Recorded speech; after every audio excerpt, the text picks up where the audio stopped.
कैसे है सब लोग? Preparation, syllabus? अच्छा, ऐसा कुछ सोचने का चालू हुआ है, अभी तक कुछ ऐसा निर्णय नहीं लिया है। ये कॉलेज कहाँ स्टार्ट हुआ है ये सब सोचने के लिए? बस एक सवाल बच्चों के दिमाग में है कि मैथ्स वन स्टार्टिंग में डिफिकल्ट लगा, लेकिन जैसे ही मैथ्स टू चालू हुआ ना, तो ऐसा लगा कि यार मैथ्स टू के कंपैरिजन में मैथ्स वन बहुत इजी था। मैट्राइसेस था, फिर न्यूमेरिकल मेथड था, पार्शियल, सक्सेसिव, कॉम्प्लेक्स, सब सब चैप्टर्स अलग अलग थे।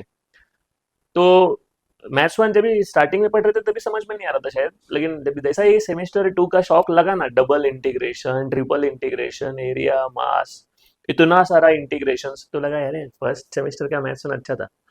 लेकिन अभी सेमेस्टर वन टू तो हो गया है ना यार, सेमेस्टर थ्री के बारे में क्या है? सेमेस्टर थ्री में मैथ्स थ्री अभी कैसा है? इजी है, डिफिकल्ट है? इसमें डेरिवेटिव है, इंटीग्रेशन है, क्या है? सो मैं बता रहा हूँ, जो भी मुंबई यूनिवर्सिटी वाले स्टूडेंट्स है, सेमेस्टर वन में मै, मतलब मैथ्स वन में खाली डेरिवेटिव था, देयर वाज नो इंटीग्रेशन। बराबर ना? इंटीग्रेशन का कोई नामो निशान नहीं था। लेकिन सेमेस्टर टू में पूरा भर भर के इंटीग्रेशन था। ऑलमोस्ट हर चैप्टर में तुम लोगों को इंटीग्रेशन मिलेगा। न्यूमेरिकल सॉल्यूशंस, न्यूमेरिकल मेथड्स छोड़ के बाकी सब जगह पे तुम लोगों को इंटीग्रेशन मिलेगा। मतलब न्यूटन रैप्सन फॉल्स पोजीशन छोड़ के बीटा गामा में इंटीग्रेशन, डीओएस में इंटीग्रेशन, फिर डबल में है ही, ट्रिपल में है ही, एरिया मास में है ही, और न्यूमेरिकल इंटीग्रेशन में सब जगह पे इंटीग्रेशन था। Now regarding semester three, semester three में मिक्स है, मिक्स। तुम लोगों को मिक्स कंटेंट मिलेगा। मतलब डेरिवेटिव प्लस इंटीग्रेशन ये तो है ही, लेकिन अभी तुम लोगों को लॉजिकल पार्ट भी है, जैसे कि प्रोबेबिलिटी है।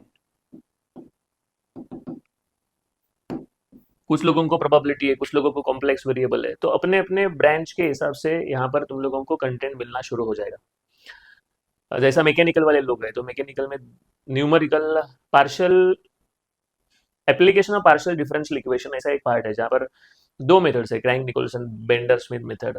तो ऐसा अलग अलग है। इलेक्ट्रिकल वाले लोगों के लिए उनका कुछ एक स्पेसिफिक है। L computer A I M L A I D वाले लोगों के लिए कुछ L P P N L P P है। तो ओवरऑल अगर तुम लोग सिलेबस देखोगे ना, तो उसमें तुम लोगों को मिक्स मिलेगा।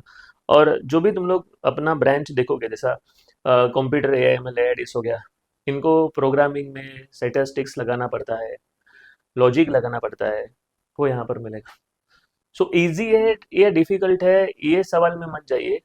अपने काम का है, ये तुम लोग सोचना चाहिए। अभी यहाँ पर तुम लोगों को परफेक्ट करना पड़ेगा। प्रोबेबिलिटी है जहाँ पर लॉजिकल थिंकिंग आएगा तुम लोगों को, ये तुम लोगों को करना पड़ेगा। जो फोरियर सीरीज है, आगे के बहुत सारे सब्जेक्ट्स में तुम लोगों को, सिग्नल सिस्टम से रिलेटेड सब्जेक्ट्स में तुम लोगों को फोरियर सीरीज का कंटेंट लगेगा। लैपलास ट्रांसफॉर्म है, दो चैप्टर कॉमन है। जितने भी ब्रांचेस है उसमें दो चैप्टर्स कॉमन है, एक लैपलास है और दूसरा फोरियर सीरीज है। तो अगर तुम लोग मुझे पूछोगे कैसा है मैथ्स थ्री, मैं बोलूँगा यार सेमेस्टर वन टू के जैसा ही है। ना डिफिकल्ट है ना बहुत इजी है, उसमें घुसना पड़ेगा, थोड़ा समझना पड़ेगा, फिर जाके हमें उसका मार्क्स मिलेगा। So that's it. ये वीडियो में तुम लोगों को मुझे यही बताना था कि कुछ ऐसा परसेप्शन मत बनाइए, पढ़ना ही है। सेमेस्टर थ्री में मैथ्स टफ है, डिफिकल्ट है, इसके लिए छोड़कर दूसरा कोई सब्जेक्ट ऑप्ट करो, ये ऑप्शन नहीं है, करना ही है। सो अपना माइंडसेट ही ऐसा बना कि बहुत डिफिकल्ट है मैथ्स थ्री, ये भी हम कर लेंगे। अगर मैथ्स टू कर सकता है, जो बच्चा मैथ्स टू कर सकता है वो तो मैथ्स थ्री कर ही सकता है, कोई चिंता नहीं है।